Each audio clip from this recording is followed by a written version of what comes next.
एक गांव में दो बिल्लियां रहा करते थे। वो एक दूसरे के अच्छे दोस्त थे।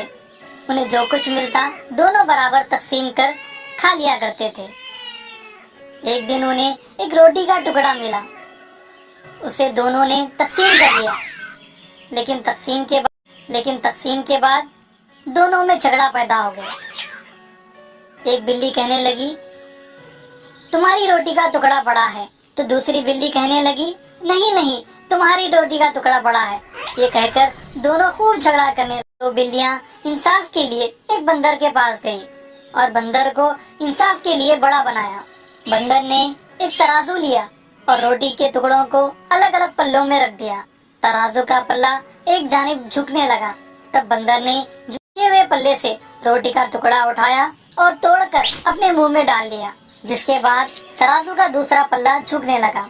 इस मर्तबा बंदर ने पल्ले से रोटी का टुकड़ा तोड़ा और मुंह में डाल लिया। इस तरह रोटी के दोनों टुकड़े एक के बाद एक कर खाता गया।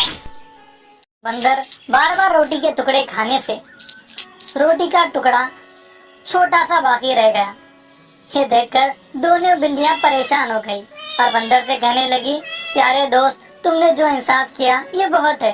तुम्हारे इंसाफ को एक सलाम। इस रोटी के टुकड़े को हम ही आपस में तकसीम कर लेंगे।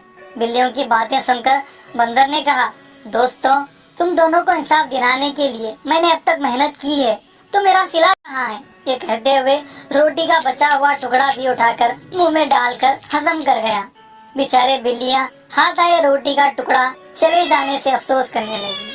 सबक: झगड़ा फसाद, इत्तेहाद फायदा।